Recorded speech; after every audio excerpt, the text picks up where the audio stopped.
Ideas Inspired Information Podcast powered by Lok Enterprise. Here's your host, Braxton Holley.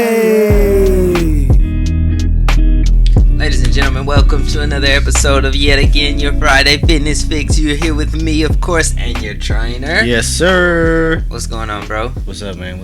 Yeah, so we told him about, the awareness and what to be aware of, to stay aware. All that stuff. Now let's a great opener. Let's put it together here. Okay. The energy. The energy from within. How do we create it? Okay, so one of my favorite concepts in life is the law of thermodynamics. Energy cannot be created, nor can it be destroyed. It can only be transferred. It can only be transferred into different forms. And that's kind of what we're going to talk about today when it comes to our bodies and how we go from food to energy. And I just want to start with a little bit of physiology, a little bit of background so we can kind of understand some stuff when we go forward. So we eat food. Our body has three major processes it goes through to make energy, right? Right. I'm not going to specifically talk about those processes, but the end product from those processes is ATP. ATP is a molecule that our cells on a microscopic level. ATP is a molecule that our cells use on a microscopic level for energy. So in a nutshell, it takes energy to make energy, and that's what I want you to understand from these processes here. It takes energy to make energy. That's right. Do you understand? So if you don't, gather some energy, you will not be able to make any energy. Exactly. Basically. Exactly. Simple as that. And then, of course, we burn that energy. So we have food or energy coming in, or food or energy going out. Of course, we're not going to exactly feces or energy going out, whatever. Whatever your body does not use. Energial. So, I guess this first episode is really just to kind of get you in the mind frame away from how we feel about food versus what food really is. Food is fuel, so you have to treat it like that, right? And the number one question I get all the time, no matter what your goal is how do I eat to get X amount or X goals, right? How do I eat to get whatever goal that I want? And simply put, it's all about your energy balance. It's all about what you're putting in versus how hard you're working and what's coming out.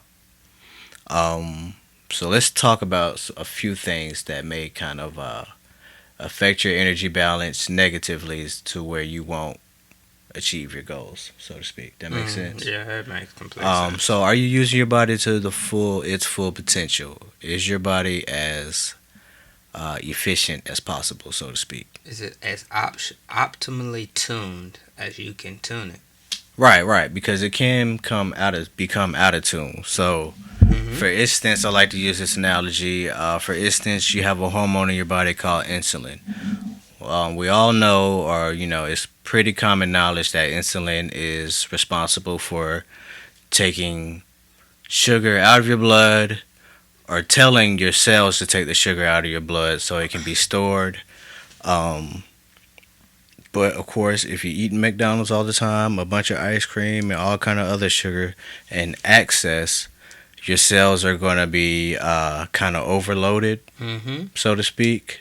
And now that insulin that is coming in, and it's like, hey, take in this sugar. Come on, take in this sugar. Let's store it. Let's convert it into fat. Let's put it over here. Let's put it over here. Your cells are like, I'm tired, man. I'm not trying to do this no more. Need a break. I need a break, cause I'm tired, boss. I'm tired. Well, the state of Mississippi don't care. Your body is the state of Mississippi, and your cells are like, I'm tired, boss, and your boss is the brain. Your brain is the boss. Yep. Right? So your brain is like, look, Insulin, tell them to get it right. Insulin, come on, what's going on with the What you cells? doing? Insulin, what's Like, up? do your job.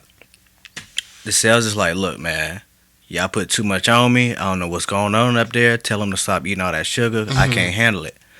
Eventually, long story short, your cells become insulin resistant and they don't work as optimally or as efficient as they used to. And then you get diabetes, and then eventually your toes, fingers go, and we're not going to get into the gruesome details, but we know what diabetes leads to. Yep. So what are some ways, or what are ways that we generally kind of upset the balance and energy when it comes to our bodies? What do you think? I got a couple ways, What you think? And I think it deals with person to person. Yeah, and definitely. what is a norm for each person. So, like, you drinking water right now, and you drink predominantly water. True. But if you go drink a Coke, Mm-hmm. you're going to know the difference. First of all, if I drink a Coke, I'm going to be wired. You're going to know the difference. Right. It doesn't matter what the difference is, but there will be a difference. Mm-hmm. So I can, for a quick example, I can immediately tell the difference in my day and kind of patterns when I don't drink tea and lemon lime water in the morning. Mm-hmm. So, like, I drink that, I wouldn't say every morning, but predominantly close to natural mornings. So, like, all right, water, lemon lime in it, and then, a cup of tea. And if I don't, it's like a mixture of things that I'm just doing differently and feeling and moving, and my energy levels are a little different. And I'm a high energy person, and I could tell, honestly, I guess like a week or two ago, I was out of like lemons and limes, and then I could tell.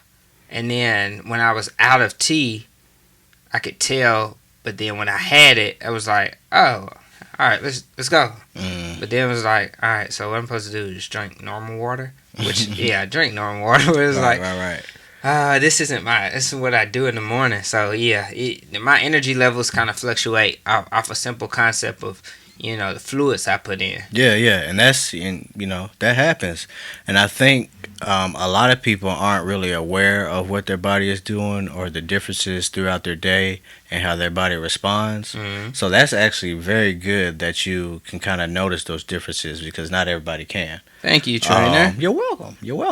That's one of the biggest things that I've kind of noticed going through my precision nutrition certification. Stop, slow down, and kind of feel out what's going on, because the better you do that, the more that you're in the mindset psychologically of actively thinking about changing your habits or changing the way you're eating or doing the things that you need to do, the better off you are in actually doing it. You know what I'm saying? True. So that was a good example, but I'm gonna give y'all 3 solid examples to what most people do and don't even really realize it, or may realize it and don't know how to change, so to speak. I feel like I say so to speak a lot. That's your thing. If you y'all go listen to some episodes, that's his thing. So to speak. But number 1, of course, eating mostly processed foods. It's okay to eat processed foods. It's okay to go to McDonald's in moderation. But if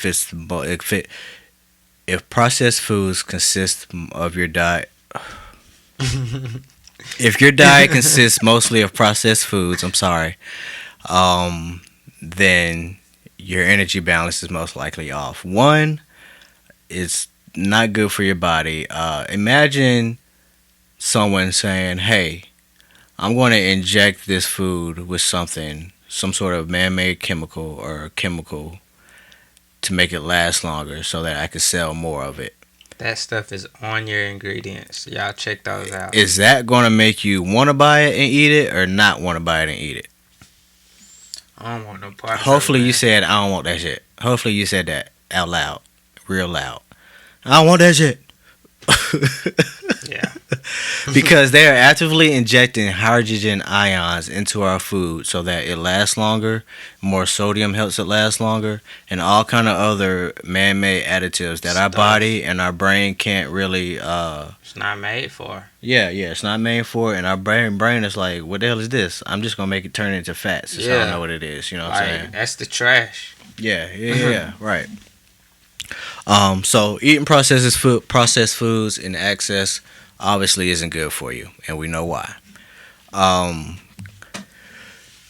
But on the other hand, we've talked about macronutrients on this podcast before, and hopefully you guys know what this means when I say it. But if you eat too much healthy food, regardless of if it's healthy or not, it's still too much of it. So you have to kind of understand your macronutrients and how that breaks down percentage-wise, because you don't want to be eating majority fats and, bare to minimum no carbs or, whatever. Stuff that's just clearly not good for you. Exactly. Clearly not good for you, or even on the other hand, if it is good for you, you still shouldn't eat it in excess. True. Because our bodies, use different fuel sources in different ways, and that goes back to the 3 ways that our body converts food into energy, and I'm not going to get into that because that's a bunch of science and physiology, and y'all don't want to hear that. Okay, macronutrients, too much for good food is still too much food. And then number 3, which is actually might be kind of surprising to a lot of y'all, is not eating enough. So if you're not eating enough food, obviously you don't have enough energy or food going in to combat with the output or energy going out. Yep. You gotta eat more. Like it's the word of the day is balance. The word Balance. Period is balance. At the very least, you need to be eating enough just to go through your everyday life and live. Yeah. And if you aren't doing that, your body has its way to compensate. Mm-hmm. So your body's like, all right, man, we ain't eating enough. So this is what I'm gonna do. Imagine this. Your body is your bank account, so to speak, and you just got paid. The weekend coming up, you feeling a little good about yourself. You're gonna spend a little money, right? You good. But now we into that second week of your bi-weekly paycheck, and you ain't have it like you had that first week. Mm-hmm. So you're gonna save a little bit, and you're gonna hold on to more, or you're gonna kind of stop all the excess stuff going on. Mm-hmm. And our body does the same way, to where it kind of shuts down the not as important processes that that you have, that it would normally be working 100% if you had all the food intake that you had, right? So the number one thing to go really is kind of like your cognitive function kind of goes down. You start to have all kind of hormonal imbalances, and your sexual organs aren't working as well as they should be. A lot of women will experience menstrual problems, emotional issues. Men also, not menstrual problems, but mental stuff. They'll experience. You'll be more irritable. You'll just kind of be harder to deal with, so to speak, and you don't want that. No, that ain't what you want. Jack. Don't starve yourself. Eat. Eat enough, please.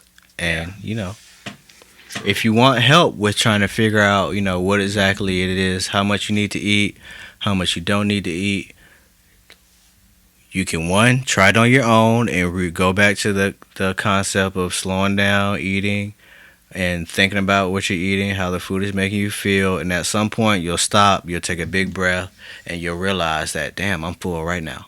And then you can push the plate away and you're good. You've eaten enough. And then on the other hand, if you're trying to gain weight, you need to eat fast, not as fast as possible, don't choke, but eat faster than usual, and then try to eat to 120% full versus 80% full on a person who's trying to lose weight. True. And that would be a good start. And if you want to kind of seek a little bit further help, then you can call me, your trainer Joe. I'll hook you up because I know exactly what to do, and I know exactly how much you need to eat after I do a little calculations and math and stuff.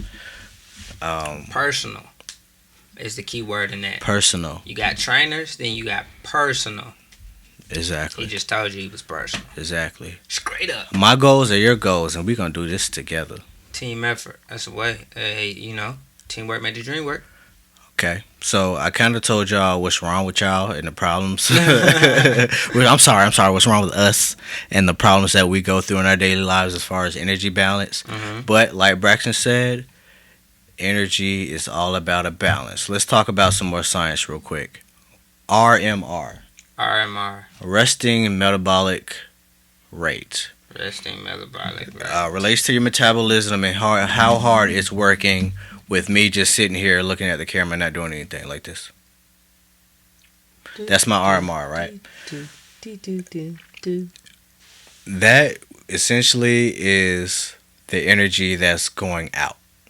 You know what I'm saying? That's the energy that you need to work all these processes, to make your heart beat, to make your gastric intestinal stuff move, to all that stuff that's happening while you sleep. Your autonomic system. Oh, another one. Yeah, an autonomic system. All the processes that you cannot control. Just your brain, hypothalamus, all that stuff. That's your output. Of course, your input is the food you eat.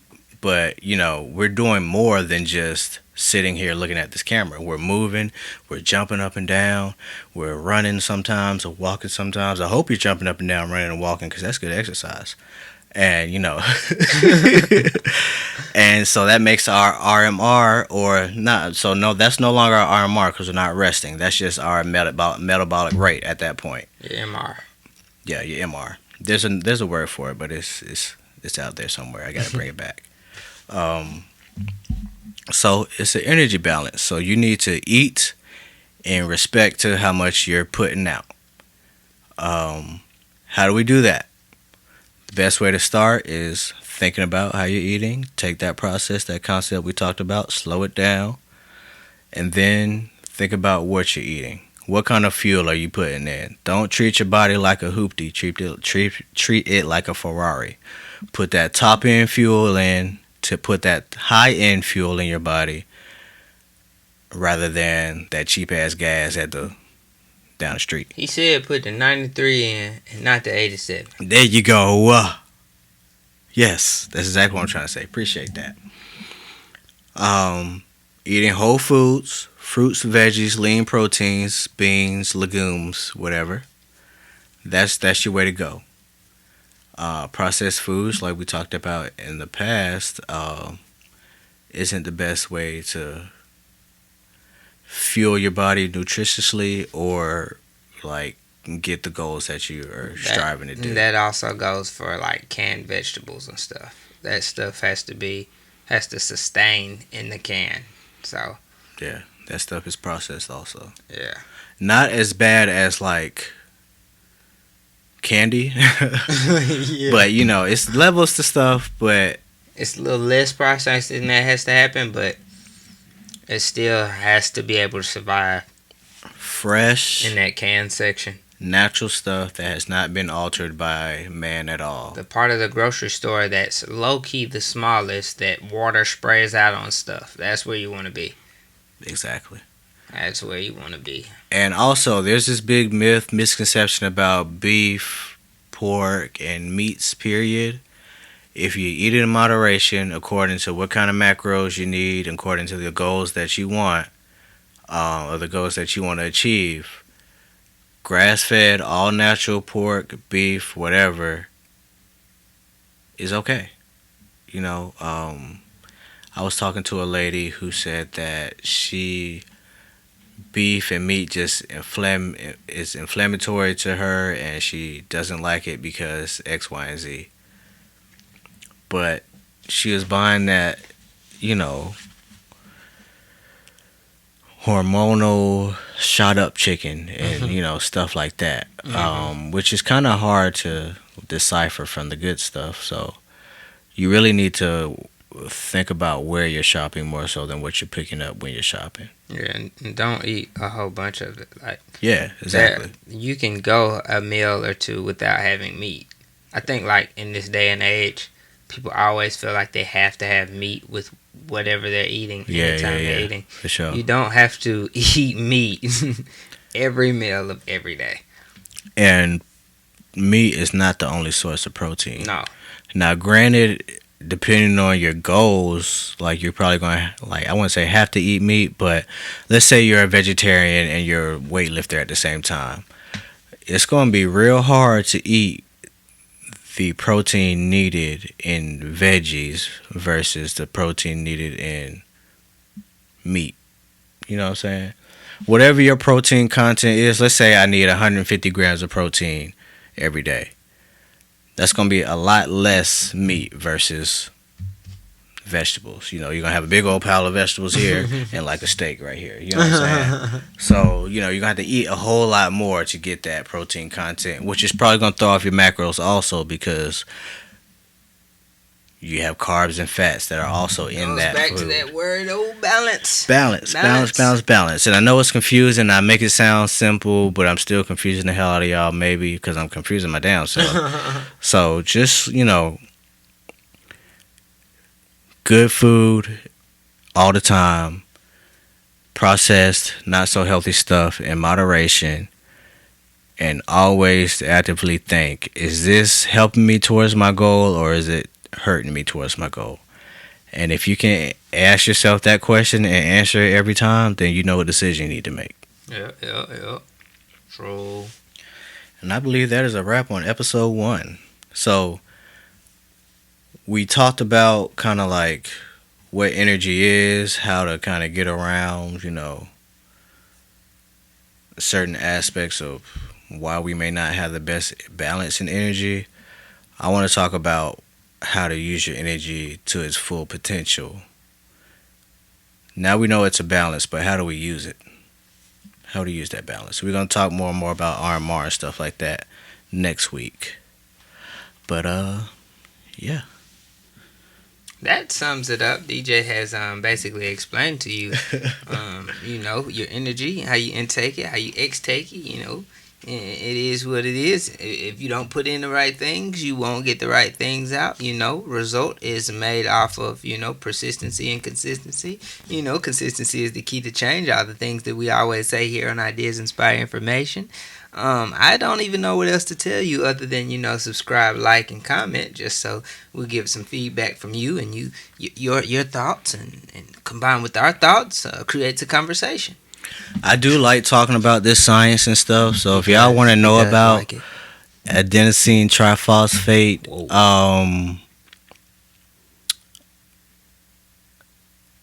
RMR? What'd you say? Oh, okay. So if y'all want to know about these processes, you have the glycolytic process, ATP-PC, which is ATP phosphocreatine system.